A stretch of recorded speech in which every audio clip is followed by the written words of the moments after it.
Good afternoon বন্ধুরা, শমিকার নতুন একটা ভিডিও নিয়ে বুধবার দুপুরবেলা তোমাদের সকলের সাথে গল্প করতে হাজির হয়ে গেছে। আর আজকাল আমার ভিডিও দিতে লেট হচ্ছে, তোমরা মিস করো কিনা জানি না, আমি কিন্তু তোমাদের সাথে এই গল্পগুলো ভীষণ ভালোবাসি। আর দেরি হলে আমার একটা কেমন মনটা খচখচ করে। আজ সকালবেলা সবার আগে চিচিঙ্গার বটি বানিয়ে নিয়েছিলাম।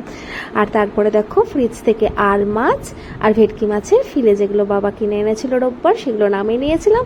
আজকে মায়ের জন্য একদম আর মাছের পাতলা ঝোল, লঙ্কা ছাড়া, মশলা ছাড়া। আর আমাদের জন্য ভেটকি মাছের ফিশ ফ্রাই বানিয়েছিলাম। সকালবেলা মন তাড়াতাড়ি অফিস চলে যায় বলে ওকে দুটো ভেজে দিয়ে দিয়েছিলাম। তারপরে স্নান টান করে গরম পাতে ঘি দিয়ে ভেটকি মাছের ফিশ ফ্রাই আর সবজি আর স্যালাড আর দই, আর কি চাই বলো তো? জানো তো বন্ধুরা, আমি তো মহাগামাতে যেখানে থাকি সেখানে ভেটকি মাছের ফ্রাই খাবো ভাবারটাও অন্যায়।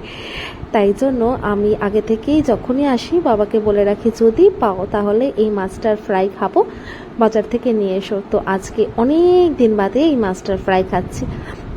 আর তোমাদের তো আগেই বলেছি, যখন কোনো ভালো খাবার হয় সেটা খাওয়ার এক্সাইটমেন্টটাই আমার আলাদা থাকে। মানে বেশ অনেক দিন ধরে আমি ভাবতে থাকি যে খাবো খাবো খাবো, এটাই আমার একটা মজা।